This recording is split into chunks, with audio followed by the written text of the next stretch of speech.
Welcome back to the Core Cars News Tech Lab. Today we're going to be taking a look at Roku televisions, breaking down everything you need to know about them, whether you're a new user considering buying them, or if you've been using them for a little while, maybe I can show you something new, as Roku just changed its home screen and a lot has changed with it in 2026. We're going to break this all down and try to help you decide if these are right for you and help you get the most out of your Roku television.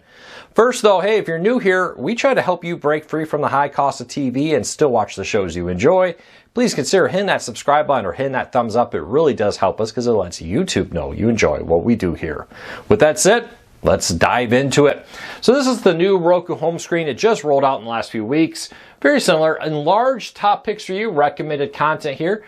A quick access section here of, for me, it's showing me 3 of my television inputs. I got 3 different HDMI ports here, and then some apps. You can actually adjust this to show more, and you can shrink it and do different things. I'll show you that. More recommended content, and then if you go down here, all your remaining apps are all here. And you can add all kinds of apps. Think of a Roku television like your phone, right? You add apps to your Roku TV and your Roku player, and then you can watch them, just like you would put them on your Android or iOS phone and then open the app and watch it there too. Same idea here. Now there's a lot of other sections here, like they got a dedicated sports hub here that allows you to quickly find different content here.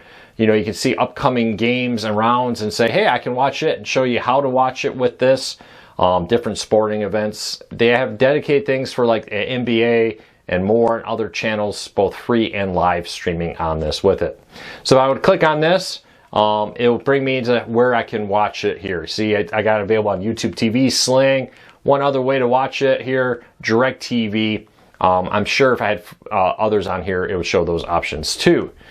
Now, you do have your TV inputs. Now, they got this really nice little section here on the Roku television that brings this all up and shows you the Roku television app section here, which is really nice.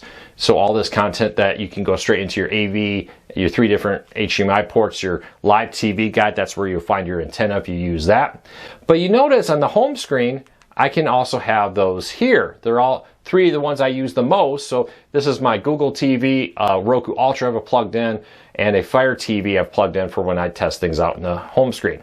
Now I can rearrange that, move things around. For example, if I wanted the live guide up there, if I hit star, I can move it to the quick access right here, which is really nice. I can, if I watch my antenna on this TV, I could put it there. The one in our living room we do, but the one in my office, it does not with that, which is really nice. The live TV guide section in here, they have a bunch of streaming content too you can find, and you can also go in the live guide, and in this guide, Roku televisions include a free television guide here that shows all kinds of channels and different stuff coming up, which is really cool.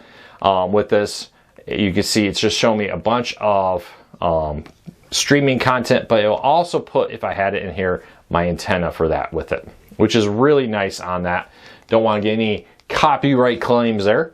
Roku gives you a lot of control over the Roku television in the settings. Allows you to go in here and go into, for example, the home screen on this and TV inputs. Let's go here.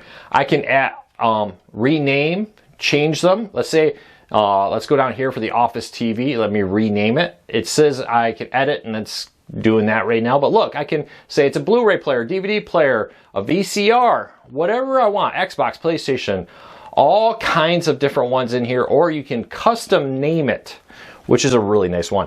Now what's happening here though, it's auto detecting, which is a nice feature, that I've named this Google TV device, my office TV, the Roku, and then it detects that it's a Fire TV and names it accordingly. Really nice feature there. I really love the Roku Live Guide. I love how it shows you for free what's coming up. You don't have to pay to see a traditional like cable-like channel guide with that. Let's go into more of the settings here, and let's go down to the home screen. There's a lot of parental controls in this, but go down to system. It's in here. Did I go right by it? Home screen. I did. I went right by it. There we go. Home screen. Check this out. A few things in here. I don't want recommended rows. I want to turn off quick access, and I want to make the tiles a little bit larger so I see more. Wow, look at how different the home screen looks. No longer, I got a little section of a few things here, but look, it's just showing me tons of apps. And look, there's more apps here. They're a little smaller, which in this 43-inch TV, they do look a little small, but on my 50-inch, 65-inch, or even those larger ones that Roku now has partners selling, you can get larger and larger televisions with this. It's a really nice feature that a lot of television users love, because as your TVs get bigger, you don't necessarily need a huge, massive app. You want to see more apps on the screen at once. Now, in this mid-size, you get 4x4. In the larger size, you get 5x5 on this with it, so that you can see even more apps with it. Now, I'm a little unusual. I got 76 apps. Most people don't have that many, but I'm constantly testing out a lot. Now, let's take a look at the Roku remote. Now, the remote is pretty simple. If you ever use a Roku, it's the basic remote. Now, they do have a quick button to launch into the guide for this. And this little rocket button, you can program to launch anything you want.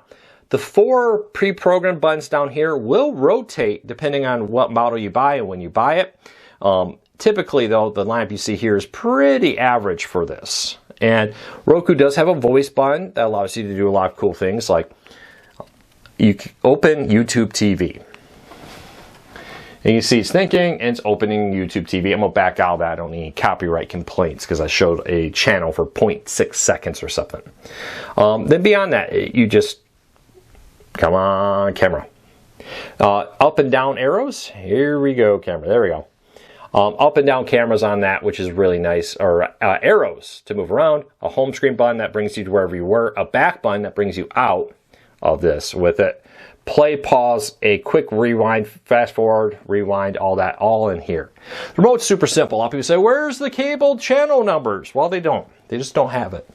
Roku has increasingly gotten rid of that, but you can go into the antenna, and let's say you're using the antenna, hold down the voice remote and say, tune to channel 3.1, and in my case that'll bring up CBS, or 8.1 for NBC and more.